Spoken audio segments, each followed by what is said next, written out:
건물이 마치 살아 숨쉬는 것처럼 움직이고 또 날개를 쫙 펴고 심지어 스스로 몸을 비튼다? 상상이 가시나요?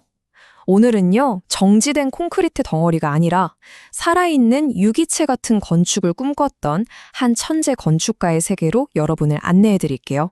자, 이 사진 좀 보세요. 정말 놀랍지 않나요? 스페인 발렌시아에 있는 예술과 과학의 도시라는 곳인데요. 처음 보면 꼭 무슨 거대한 공룡의 뼈대 같기도 하죠. 바로 이 모습이 오늘 우리가 함께 탐험할 산티아고 칼라트라바 건축의 핵심을 보여줍니다. 자, 그럼 대체 어떻게 이런 건물이 탄생할 수 있었을까요? 그 비밀은 바로 칼라트라바의 아주 독특한 철학, 그러니까 자연 그 자체에서 영감을 얻는 살아있는 설계도에 숨어 있습니다.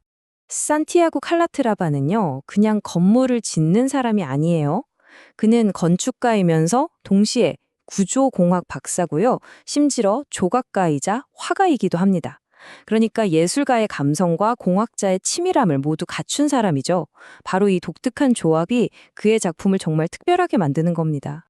칼러트라바가 찾아낸 가장 완벽한 설계도, 그게 뭐였을까요? 네, 바로 우리 자신의 몸, 인간의 골격이었습니다. 그는 수백만 년에 걸쳐 진화하면서 완성된 이 뼈 구조의 역학적인 완벽함 속에서 건축의 완전히 새로운 언어를 발견한 거죠. 이게 바로 그의 핵심적인 믿음이에요. 우리 몸의 뼈와 힘줄이 무게를 아주 효율적으로 분산시키는 것처럼 건물의 구조 역시 자연의 원리를 따라야 한다는 거죠. 그에게 자연은 세상 최고의 디자이너였던 셈입니다. 자, 이 두 사진을 나란히 놓고 보면 정말 흥미롭습니다. 왼쪽은 인간의 뼈 구조, 오른쪽은 그의 건물 내부 모습이에요. 와, 정말 놀랍도록 닮지 않았나요? 이게 바로 자연의 원리를 건축으로 그대로 번역해낸 결과물입니다.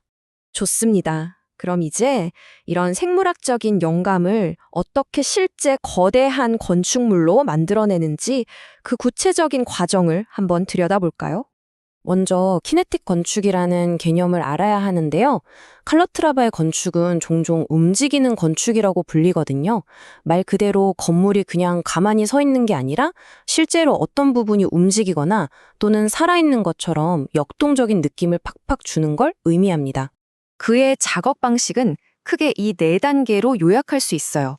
모든 건 인체의 움직임을 분석하는 것에서 시작해요. 그 다음 그 움직임의 패턴을 수학 공식으로 바꿔요.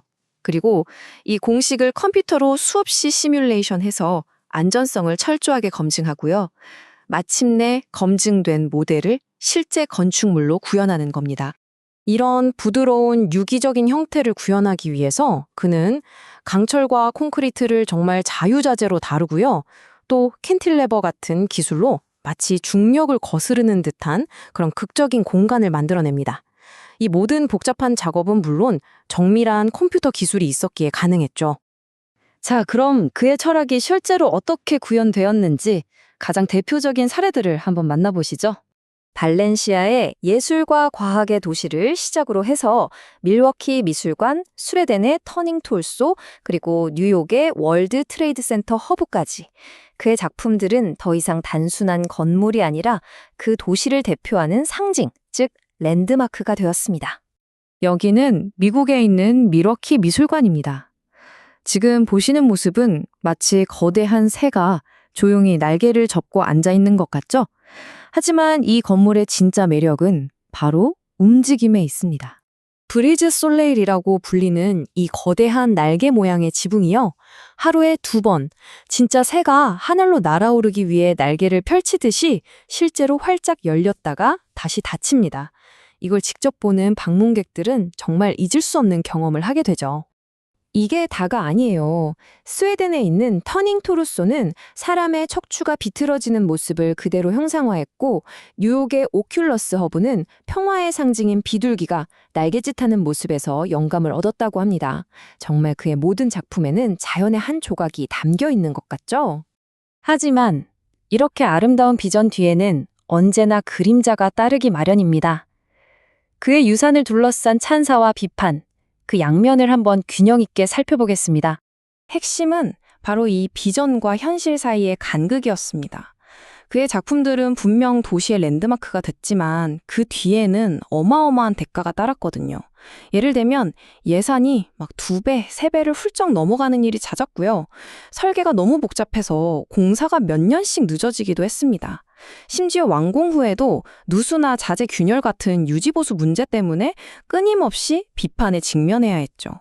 물론 칼라투라바 자신은 이런 비판을 일종의 선고자의 숙명으로 받아들인 것 같아요. 실제로 지금은 파리의 상징인 에펠탑도 처음 지어질 때는 흉물이라는 엄청난 비난을 받았었거든요.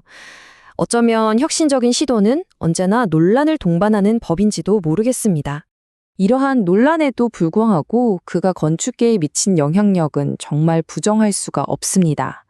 그는 예술과 공학 그리고 생물학을 하나로 합치면서 미래의 도시에 대한 새로운 비전을 제시했고요.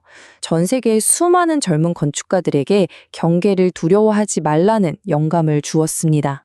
칼라트라바는 우리에게 보여줬습니다.